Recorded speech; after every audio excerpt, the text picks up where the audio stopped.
Welcome to the Jennifer J. Hammond Podcast. Jennifer is a licensed realtor, educator, speaker, and best-selling author. Jennifer's goal is to help you find your yay in every day. Jennifer is grateful for the opportunity to educate, empower, and inspire you with powerful conversations, insights, and new viewpoints. Here's your host, Jennifer J. Hammond.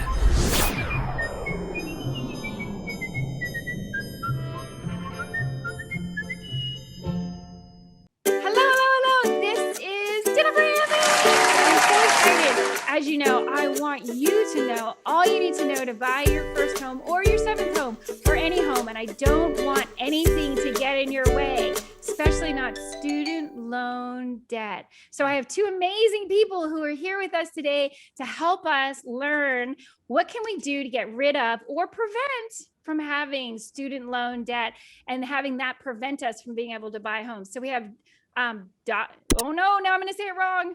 Daphne, Vanessa, right? Correct. Yes. And Shamil. Oh my gosh. I just hate when I say people's names wrong. They're the co-founders of startnew.com, and the new is NOO. So startnew.com, it's a platform that's dedicated to reducing the $1 trillion of student loan debt. And of course, we know this is a crisis that is really impacting all of us, and it's preventing many people from buying homes.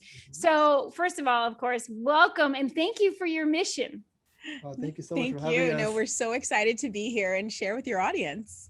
Well, I'm so excited because you have this mission to help people in a way that they really, a lot of times with student loan debt, you know, people sign on the dotted line in college and they don't think about the consequences to how it's gonna affect their lives. So I am curious, why did you decide to go into this? Good question. Yep. So we actually are of the generation that went through back-to-back financial crises just as we were coming of age, just as we were getting into the job market, right? So if you'll remember, the financial crisis was 2008-ish. Financial crisis one, I'll say. We were around that time and graduating, not to age ourselves, and realized that perhaps going into the job market at this time was not for everybody. So some people deferred their education, right? With other degrees or nonprofit experience or a lot of other things in the meanwhile, while they were waiting for a job, accumulating perhaps more student loan debt. And other people were just underemployed, right? Working somewhere that maybe they weren't utilizing their degree and they weren't getting the real value of who they thought they were going to become. And so our goal was to solve that problem. We saw people really struggling where you studied something and you are not doing it. Like that wasn't okay. And so our first version of what we thought was a solution was a crowdfunding site. And so we created a site where people would essentially say, "Hi, I'm Daphne, and could you please pay $35,000 of my student loans?" And it didn't go so well. Exactly. People did not feel comfortable begging for money. Our user base didn't feel comfortable begging for money. And so we listened to them and we said, well, how can we make this something that's valuable for everyone? And in our own experiences, we were volunteering with organizations and we found that they weren't getting the support that they needed. So maybe they needed a marketing campaign done and they just didn't have the money, their nonprofit, to make that happen. And so we were like, wait, these two people might need each other. Yep. And so that's how we created Start New, to help people pay for their student loans while also making an impact in the community while helping nonprofits. So in other words, what someone can do is you're kind of doing matchmaking, right? Yeah. Yes. So it's like speed dating for student loans. Yeah. Basically. Yeah. Exactly. And we were so excited to sort of put the whole ecosystem together and support it by generous donors, right? Who make this whole shebang happen. So we're super grateful to everybody that's been involved and excited for our pivot forward. Yeah. Well, and let's go ahead. I have a gazillion questions, but I want to start with, I know you have a story. Can you share a specific story of how it's impacted a student's life who had a lot of debt? Sure. Absolutely. So we actually have one that comes to mind right off the top where This person was actually traveling over an hour and a half each way just to Yes. go to their nonprofit site so they Yeah. could take advantage of the program.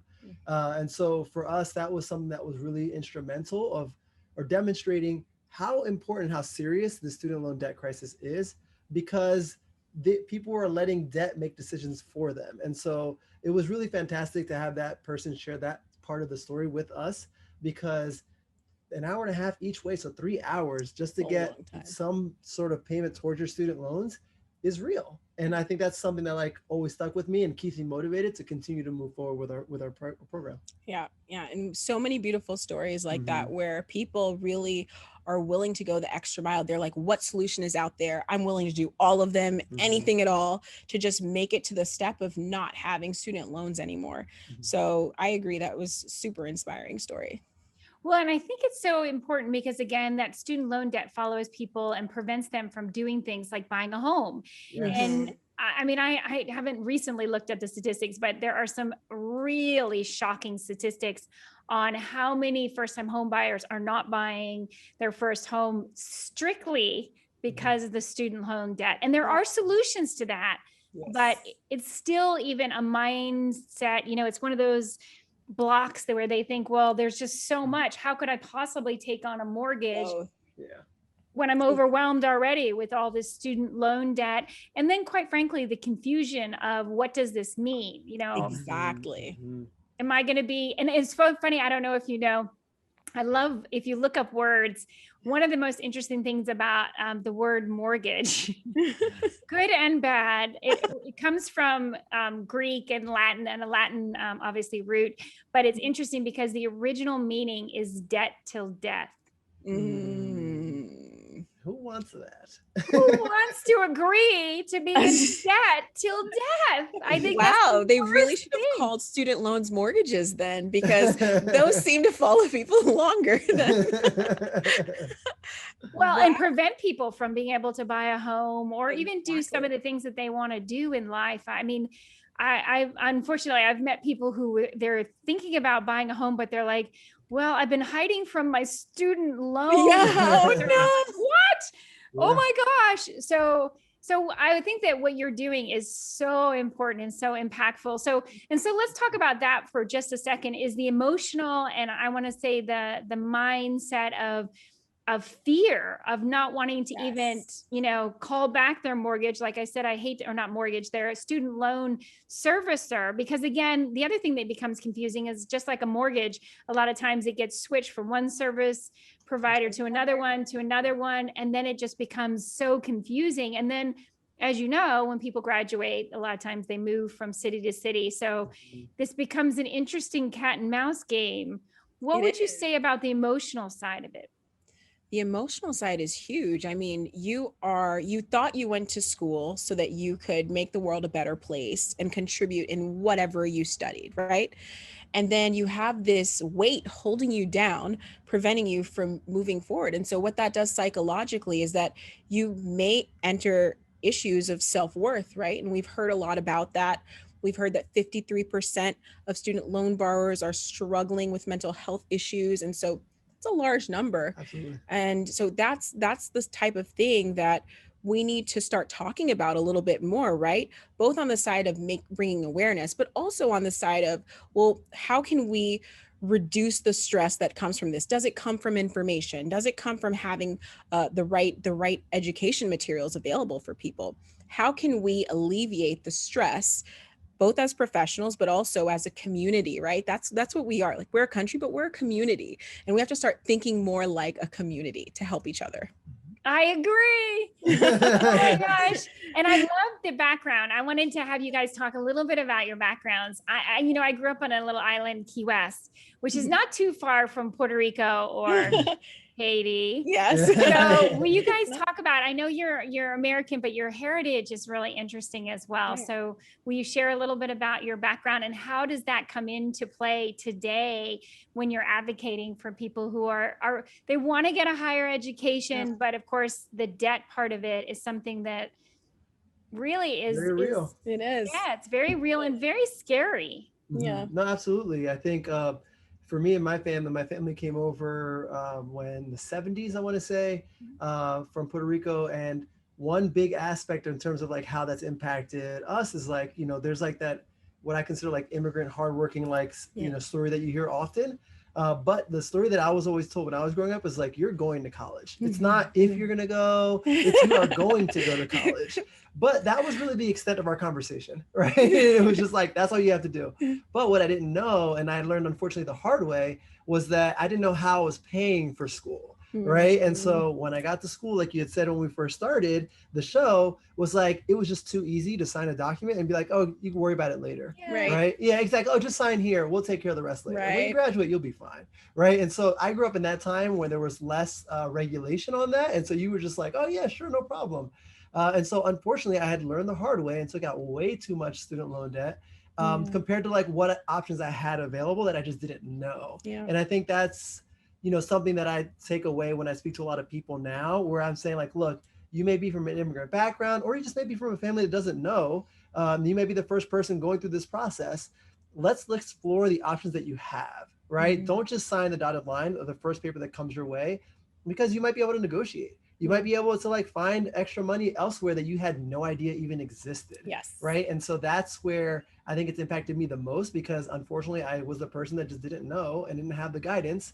But learning through getting, you know, bumped around here and there, I was like, you know what, I should help other people so they don't make these same mistakes. Right. And so that's how it's impacted me, at least. Yeah. And I'm Haitian American. And so I'm super proud of my Haitian heritage. I'm actually technically first generation. I say technically because my father did have like a life here and everything before I was born. So I can't say that I am new, but I did spend time in Haiti and other countries as well. And I think that the time that I spent in Haiti and other countries really opened my eyes to the lengths that people were willing to go to for any education. So even though we have this student loan crisis, we're really privileged that as somebody that we've interviewed in the past told us, the government trusts us enough to loan us money to take a gamble on our education. That's a blessing that not all countries have. And so I think while there's a lot of negativity surrounding student loans and it's warranted, there's also a beautiful benefit in that somebody believes in you enough to invest in your education so that you can contribute to the society. And I think that's really amazing. And living in Haiti and living in so many countries taught me that, not because everybody in Haiti is struggling. Like, I do want to dismantle that because I've seen so many beautiful sides of my country that I think need to be talked about as well. Yes, people are struggling, but there are also beautiful waterfalls and we have beaches and it was honestly one of the best parts of living in the Caribbean was that every weekend I went to not any beach, but like a real beach, white sand, blue waters, the entire thing. And that's a story that's not often talked about because people focus so much on the struggling aspect, but the struggling aspect is true and it's real and it contributes to making us as strong as we are so that when we leave, if we emigrate outside of the country, we have a foundation. And so how that led to my education was that I knew that, you know, there were a few options for me in life. Haitian households basically say you're either a doctor, a lawyer, or an engineer. Those are your three options. There are no other legitimate career paths. If you want to be a business owner, you should think about being a doctor, lawyer, or engineer first. Yep. And so quite literally, my cousins and I became a lawyer. My other cousin is a doctor and my other cousin is an engineer. So we lived up to the Haitian American dream. And we've done what we were told. But what that translated to in college was that I knew that going to school meant that I had to go to school, but try to make it as free as possible so that I could have my parents' resources to leverage for other things. So I applied to scholarships. I looked at other creative ways, like leveraging campus ambassador programs. So I love traveling and I was a proud campus ambassador of the now defunct studentcity.com where I sold spring break trips. And yes, and I made $50 a head, I think it was back then and so I would just approach Greek organizations and sell like groups at a time. So I made a lot of money for a college student, to be honest. And it helped me pay for school. It helped me pay for books. It helped me do all of these types of things. So I was a campus ambassador, but I was also an essay writer professional, you could say, where I was strategizing, okay, how much is school going to cost? From there, how much is going to come from essay winnings and how much is going to come from campus ambassador program? And I kind of like mapped it all out. And every time there was a gap, I would approach what's called the donor relations office.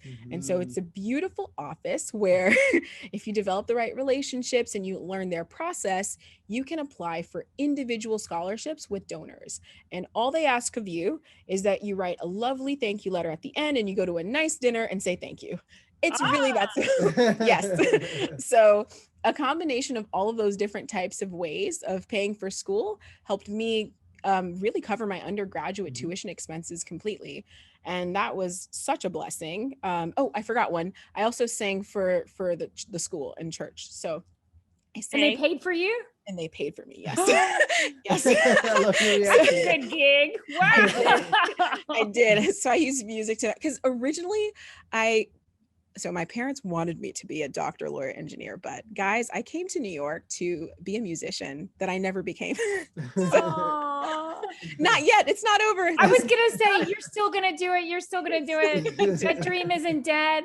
Exactly. So that basically helped me fulfill my dream, right? So I was singing, I was playing the piano, I was doing all the musical things that what I saw New York as. And also that helped me pay for school. So basically there are a lot of creative ways that you can look at to pay for college or grad school. And what we try to do is apply that methodology as a reverse scholarship for after you graduate, right? Because let's say you're ready to buy a home, you already graduated, like the debt is there, it's done. What can you do? What can you do now, right? And so what you can do now is look at what reverse scholarship sort of opportunities exist for you. And Start New is one of those ways. I love the fact that you call it the reverse scholarship. So it is really important. I think some of my favorite entrepreneurs that I have interviewed over the years, they'll say one, which you probably can relate to, is they'll find a problem and they're like, oh, I love that problem. Yeah. Like, whoa, I can find lots of creative ways to solve that problem. Yes, essentially. And then you obsess until something happens. Yeah, basically. And that's the thing is also, I would say that is that secret attitude of creativity, because there's always a way. Yeah. I remember a quick story when I was going from my bachelor's into my master's. I remember I already had a bunch of student loan debt, and I had done exactly that. I had signed away. I had no idea what I agreed to. I did not have parents that were in any way, shape, or form. Number one, they weren't helping, and they weren't even interested in helping. Yeah. And it was funny because I was just clueless, and I was like, okay, I'll sign. And I accepted a whole lot of student loan debt. Yeah. And then I remember I was like, I really want to go. I was thinking about law school. But I looked at my master's. I thought, I want to do the master's. And I remember thinking, well, how am I going to pay for this? And that's when I started learning a little bit I wasn't anywhere near as creative as you were, but I ended up talking because I had the ear of the president of our university. And I started saying, so what are the ways that a person could get a specific scholarship? And it was hilarious because he just rolled his eyes and he's like, I can't stand to see you go. So here's a few ideas. And it was hilarious because I thought, I think he doesn't like me. So I'm not really sure he wants to keep me around. And he goes, no, you are an asset. I could tell I was a little bit, I like to speak out. Yeah. in college. And so I wasn't always on the same side of what he wanted. So I wasn't sure he was going to help, but he did. And it was great because it did pay for a lot of my master's degree, but I still ended up out when I got out with a lot of student debt. So I'm very familiar with it. And I was very blessed because I found real estate and real estate investing. And for me, that was my solution as by flipping houses, I ended up getting rid of my student loan debt. But without that solution, I would still be paying it off because it was just terrible terms in the loan. The interest rates were stupid and the way they complicated thing. Anyway, as you know, the student loan debt is a very interesting, and it's almost like a ball of yarn, all the different aspects that people need to understand. So some of the principles, let's do a couple takeaways. Okay. So number one, when you're going to sign, first of all, you mentioned this before, like ask more questions and possibly even negotiate. Yes. Because you have more power than you realize, right? Yes. Absolutely. Yeah. Absolutely. You're bringing your talents. And they need you to succeed so that they can keep getting their money from both on the endowment side and on the government side. So they need you. Without students, there is no university, guys. Yep. Exactly. And that's one of the things that you just said, endowment, which I wish we had more time to go into, because I know a lot of people don't even understand what that means. But like anything else, they need to keep the promotion. They want your testimonials and they want you to be successful. So they really will help if you keep asking. Yep. And sometimes you just have to find the right person who's interested in helping. So asking more questions for sure. But then also the other thing that you really talked about that I want to make sure that we highlight as a really important takeaway, and that's reverse engineering, reverse scholarships. What a great idea. Yeah. Thank you. No, you're absolutely right. Right. Yeah. It's you're out of school, you're being successful in whatever field you want to go into. Why not have access to ways to pay off your student loan debt? Because now you're living the life that you thought you were going to live when you were going to school. Yeah. So exactly. So I know we're almost out of time, but I want to make sure that people know how to get a hold of you. And we have some amazing secrets. You're going to come onto the YouTube channel and you're going to share, we're going to do a full hour on the YouTube, and we're going to talk about, let's say, one, I want to make sure that we tease is 3 ways to attend college for free. Right? Yep. Yes. Yes. That's a really big one. But then also I would say we're going to talk about some other ways and some specifics that people can use once they have that huge debt, and that will help them, because there are loans out there. There are specific mortgages out there also that will help somebody handle. I mean, and we're talking about doctors, lawyers. I know you know this. When you're going to buy, there are certain mortgages that they can actually focus on that take into consideration that student loan debt. And I know you know this. Also, there's some creative ways that they might help you pay off your student loan debt if you get a mortgage, right? Yep, exactly. Yep. You're with it. You got it. Wink, wink. You see it. So we'll talk more about that on the YouTube channel. But go ahead and tell people where they can find more about you, your website, social media, anything you want to share. Sure. Yeah, definitely. So you can definitely visit us at startnew.com. That's startnoo.com, start new, and definitely engage with us there. Find out how your university is doing on the site. And we also have social media links. Yeah, absolutely. So you can find us on Twitter, Instagram. We're out there, and then we'll share more as we take more deep dives. And our handle for Instagram is startnoo, STARTNOO. That's it. Yep. Our handle for Twitter is the same. And our handle for Facebook is actually the Start New Project.